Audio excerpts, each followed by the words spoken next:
tumawag siya kahapon. Sabihan ko siya, kalimutan mo ata ako. Isang linggo na dumaan, hindi ka tumawag sa akin. Paano ako makapagbigay sa iyo ng update at chismis kung hindi ka tatawag sa akin? Tapos medyo, ano ang mood niya kahapon, hindi nga niya nagugustuhan yung balita na nangyayari sa Pilipinas. Hindi niya nagugustuhan yon. At tinatanong niya ako kung anong ginagawa, ganyan. Tapos nagtanong siya sa pamilya, o kumusta ka na? Sabi ko, okay man lang ako pa, nandito ako sa Japan kasi meron kaming rally bukas, Sabado at sa Linggo. Okay lang ako. Tapos sabi niya, oh, kumusta ang mama mo? Tapos sabi ko, okay. Diba? Kung kailan tumanda. Sabi niya, kumusta ang mama mo? Sabi ko, okay man lang siya. Nandyan siya sa Hague. Kasi, schedule ng pagbisita niya sa iyo. So, mamaya hapon, magbisita na yon sa iyo. Sabi niya, ganun ba? O sige, babay na. Duda ko, maaga siya naligo. No? Kumain maaga, naligo ng maaga, excited. Imagine, sabi ko sa kanya, andyan man siya sa Hague. Sabi ko, siya man ang magbisita mamayang hapon. O sige, babay na.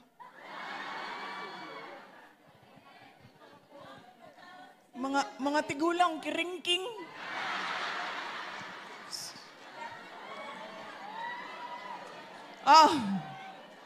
Wala pa anuhan niyo ako ng oras ha, kasi sarahan tayo ng 9:31. Warningan niyo ako. Anong oras tayo magsimula sa picture taking? Ngayon na? Hindi pa ako tapos sa aking message. Ayaw niyo pag-usapan si BBM? Gusto! Ayaw na? So man ni sila. Uy, picture lang may gani ninyo diri. So man mo, uy, naatay trabaho ba? Ang trabaho nato, ayuso na nga to ang nasod. May trabaho tayo, ang trabaho natin, ayusin ang bayan natin, hindi... Bakit kayo pa-picture na kaagad?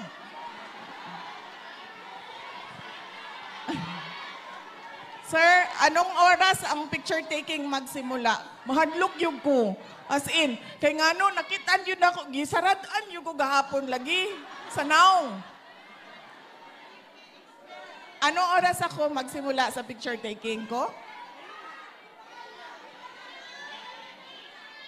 Anong oras magsimula ang picture taking? Ha? Ay, ngayon na? Ay, tinuod di ay. Sa oras naman di ay.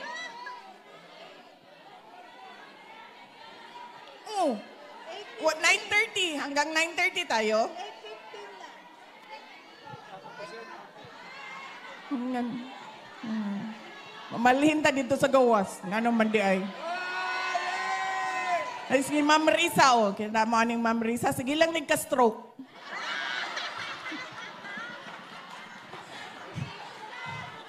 Masroke ka ni karon sala ni BBM. Samahan, ma'am. Pwede may sa gawas na lang mag-picture para...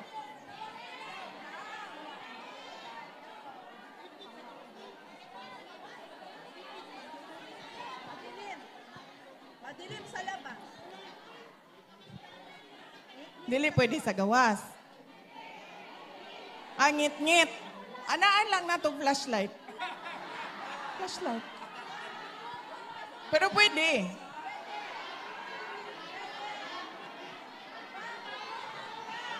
Ingon ni Ma'am Risa, istoryahon daw si Katekisan.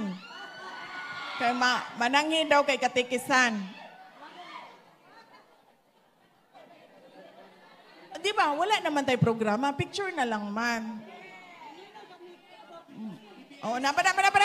Di na nato ni sayangon sa paglalis kung unsang oras na Napasa. About BBM. Dili na mo ganahan kay PRD? Oh, sige. Paspason lang nako, ha? Update sa iyahang kaso. Na yung mga gi-file ang abogado. Ang abogado nag-file na og jurisdiction, no? Nagaingon ang abogado, wala may jurisdiction. Kay nagsugod ang inyohang investigasyon, duha ng katuig ang nila, ay sorry, Tagalog di ay.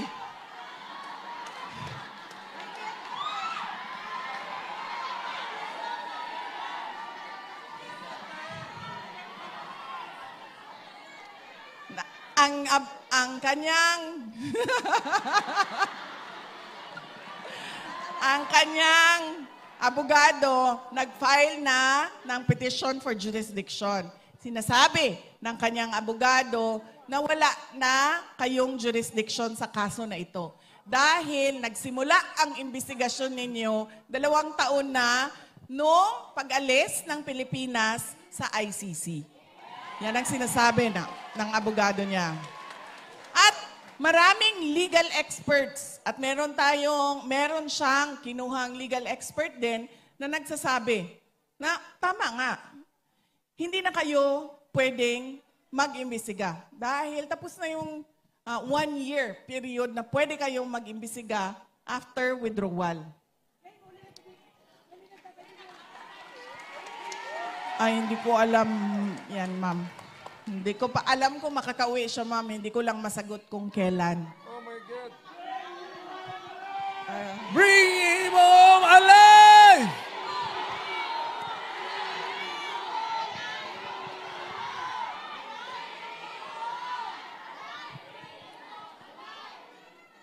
Pangalawa na final ng abogado ay yung interim release. Ang kailangan kasi sa interim release ay yung third country o yung bansa na tatanggap kay Pangulong Duterte. Japan!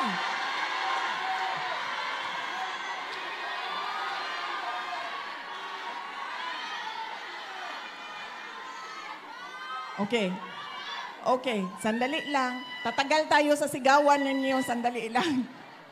Ituloy ko muna aking update. So, kailangan ito ng third country. Nag-file na yung lawyer. Kung makikita nyo sa ICC website, meron ng third country doon.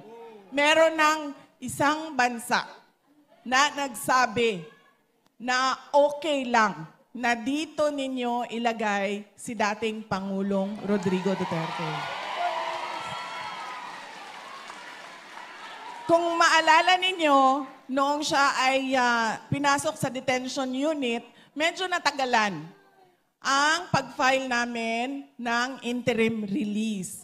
Dahil kinausap pa namin at naghanap pa ako ng tutulong sa akin. Dahil wala akong mapagkatiwalaan doon sa Pilipinas, ginamit ko ang aking mga nakilala sa labas ng Pilipinas dahil sa aking trabaho, nakiusap ako sa kanila na tulungan ninyo kami. So medyo matagal yon dahil hindi madali makipagnegosasyon sa isang bansa.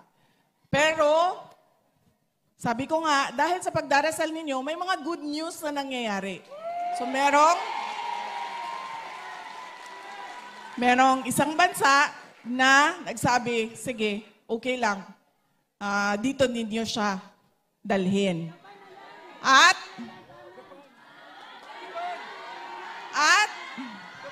masasabi ko, hindi Japan. Yun lang. Hindi ko masabi sa inyo kung saan, pero pwede kong sabihin, hindi siya sa Japan. Tapos, ayun. So yan ay pending. Nandoon na lahat ng papeles, dokumento, lahat. Pinasok na namin sa ICC. Ano ba ang sinasabi ng prosecutor? Sabi ng prosecutor, yes sir. Sabi. Oo, yes sir, pero kailangan kasi tanggapin siya noong bansa. Hindi pwedeng, basta na lang siya papasok. doon sa bansa na yon. Ano ba ang sinasabi ng prosecutor? Kung nakikita nyo, kumontra sila sa interim release. Sabi nila, hindi pwede yan kasi ang dami niyang kaibigan sa buong mundo. Ang laki ng network ng supporters niya. Yan ang sinasabi ng prosecutor. Kaya hindi daw pwede. Pangalawa, yung pamilya niya, hindi nila tinatanggap yung pagkuha ng ICC o pag-detain ng ICC kay dating Pangulong Rodrigo Duterte. Lagi nilang sinasabi ay kinidnap siya. Yun naman ang katotohanan. Nakita niyo yun sa opening statement ng abogado ni dating Pangulong Rodrigo Duterte, si E.S. Medialdea. Sa first hearing pa lang, sinabi na namin, kidnapping ang tawag sa batas, extraordinary rendition. Inuulit ko lang kung ano yung nasabi na. Kaya hindi pwede sabihin ng prosecutor na dahil kay Inday Sara ay hindi namin papalabasin ang kanyang ama. In fact, dapat nga nila yan ibigay si Pangulong Duterte sa akin. Kasi para mapanigurado ko na siya ay a-attend at mag-cooperate sa kaso. Dahil mahirap siyang i-engage kung siya ay nandoon sa loob. Bakit hindi pwede ibigay ang interim release? Tatlo yan. Unang-una, pwede siyang lumayas. Alam na natin na hindi siya lalayas. Kasi lagi niyan sinasabi, gusto ko umuwi ng Davao. Gusto ko mamatay sa Pilipinas. So ibig sabihin, alam natin kung saan siya hahanapin. Hindi yan pupunta ng Africa, ng Antarctica, ng West Philippine Sea.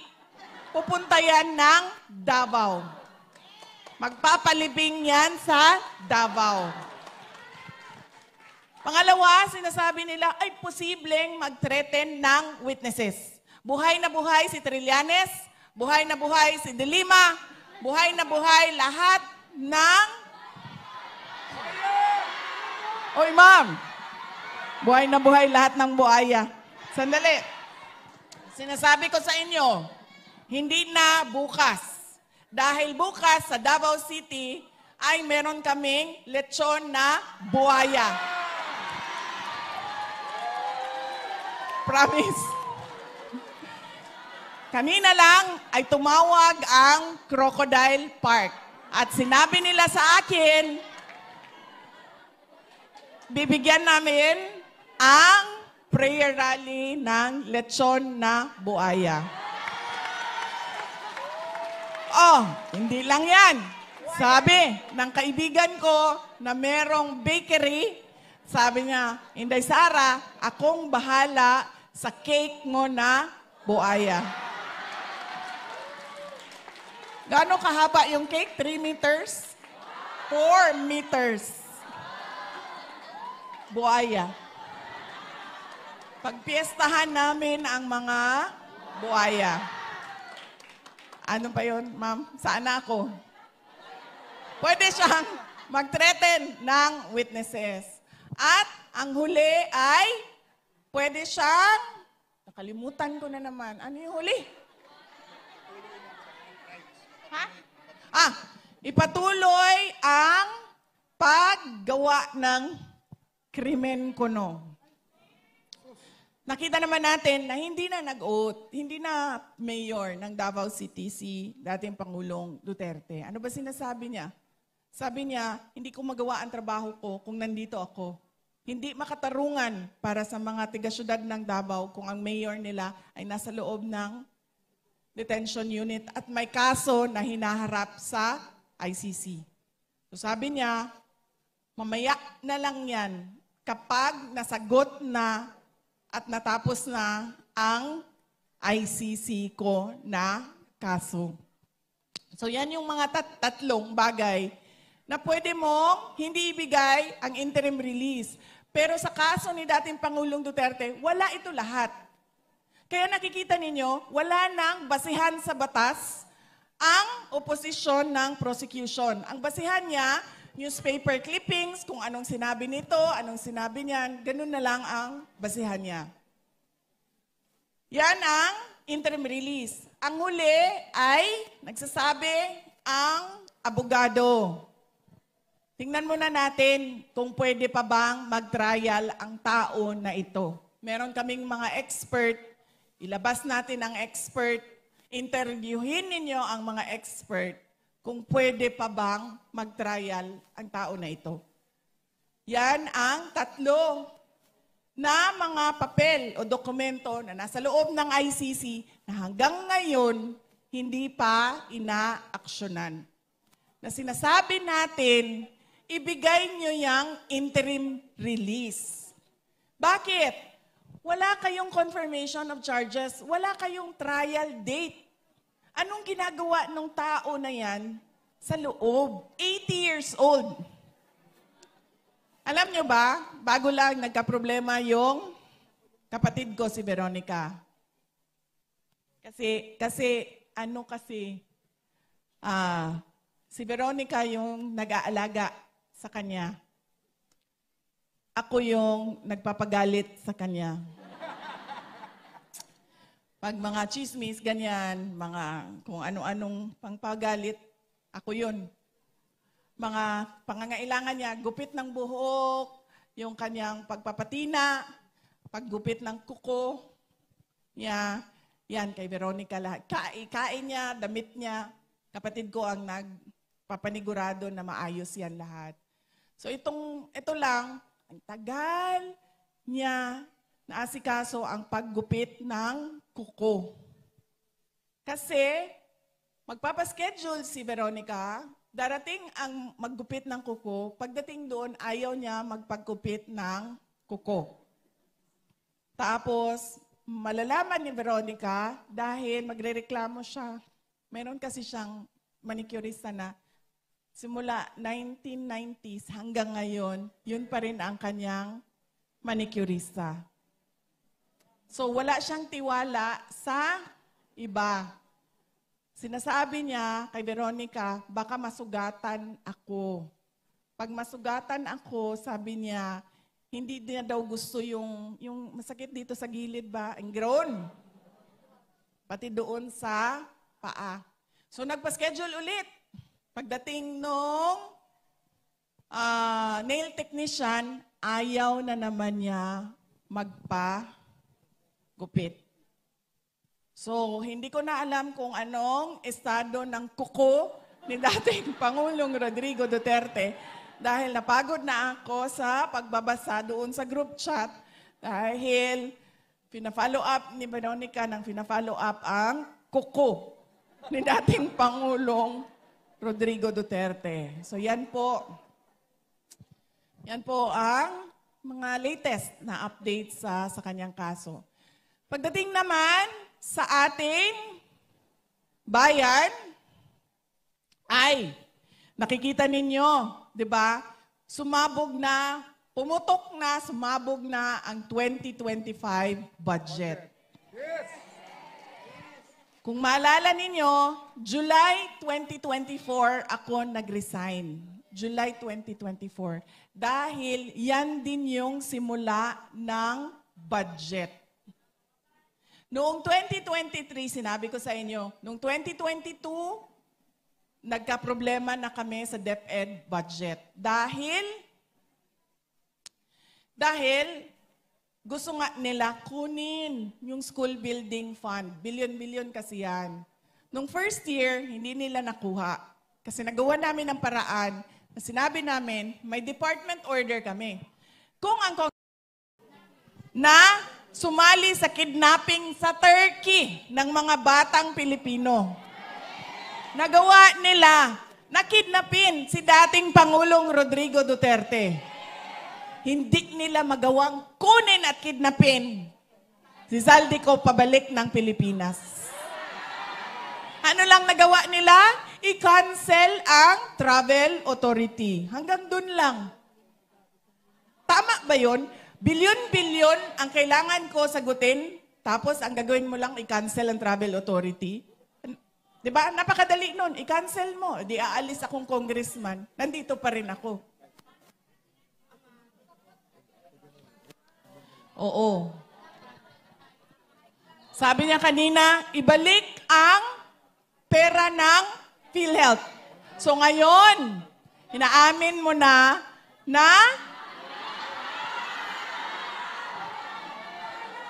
tas hindi lang yon. Ay, hindi ko alam kung nabanggit ni Attorney Vic Rodriguez, kukunin daw nila sa savings. Paano ka nagkaroon ng savings na wala ka pang declaration ng savings? Eh wala ka nga, nagkulang ka nga eh, deficit ka nga eh, paano ka nagkaroon ng savings?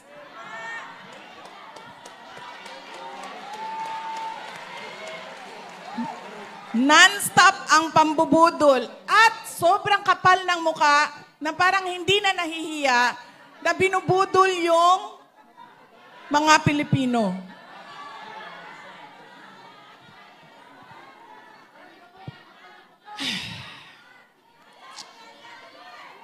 Pairam ako ng cellphone ko.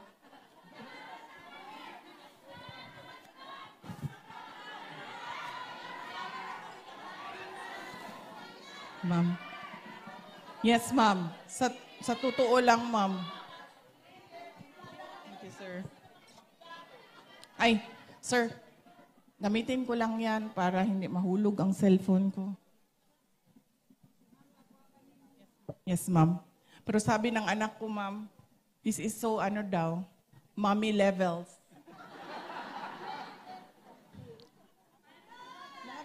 Mga bata, ayaw nila ng ganito, no? Ayaw nila. Pinipilit ko. Lagyan mo yan ng tali ang cellphone mo kasi ilang beses na yan nahulog. Tapos isang beses nahulog. Oh, sinabi ko sa'yo, di ba?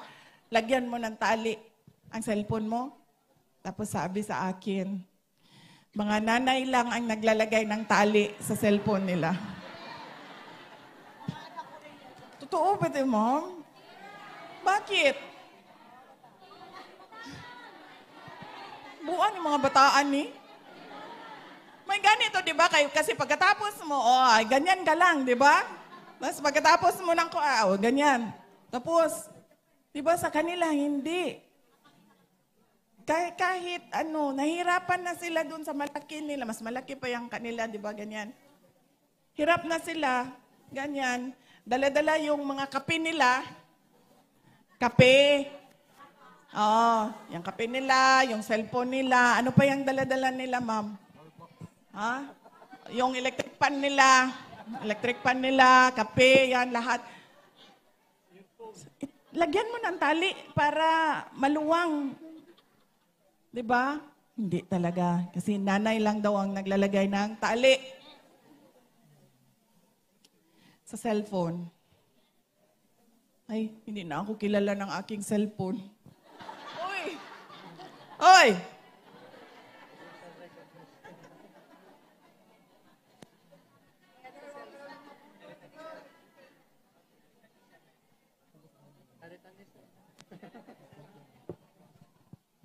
Di ba bago lang nag-birthday si BBM? Nag-party-party. Dili, ma'am, kay una mo gugunta ko yung regalo sa iya, ha? Yan, pagkahuman, wala na human. Wala na human ako regalo.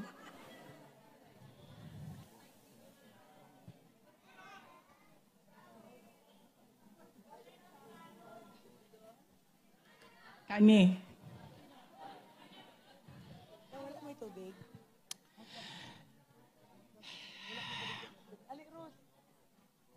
Yes. Sinulat ko ito ng mga 2.5 weeks. Hindi siya umabot sa birthday. Kasi sinulat ko pa siya na ulit-ulit pa hanggang nabuo siya ng maayos. Sa dilim, tayo isinilang. Sa hirap, tayo nagdurusa. Sagana sila sa kayamanan. taong bayan nilunod sa parusa. Kami ay apoy na hindi mapatay. Hakbang ng matapang, sabay-sabay. Sigaw ng bayan, lumaban na. Mga sakim, durugin na.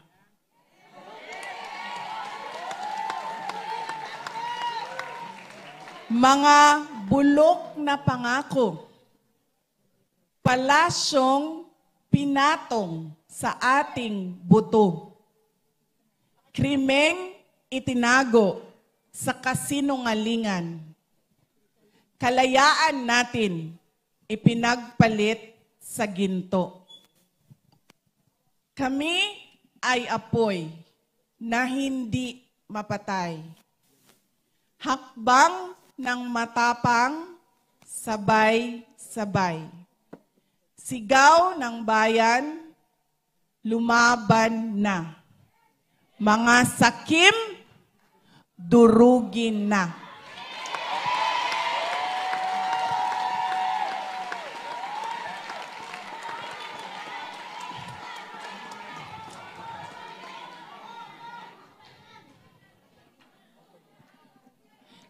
Sa dilim tayo isinilang.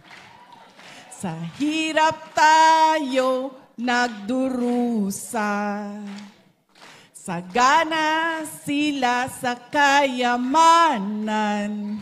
Taong bayan, dilunod sa parusa. Kami ay apoy na hindi mapatay, hakbang ng matapang, sabay-sabay sigaw ng bayan, lumaban na. Mga sakim, durugin na. Mga bulok na pangako, palasyong ipinatong sa ating buto. Krimen itinago sa kasinungalingan. Kalayaan natin pinagpalit sa ginto. Kami ay apoy na hindi mapatay, hakbang ng matapang, sabay-sabay sigaw ng bayan, lumaban na. Mga sakim, durugin na. Kami ay apoy na hindi mapatay, hakbang ng matapang, sabay-sabay sigaw ng bayan, lumaban na. Mga sakim, Durugin na. Taas noo, humahakbang, wag yumuko kailanman. Taas noo, humahakbang, wag yumuko kailanman. Taas noo, humahakbang, wag yumuko kailanman.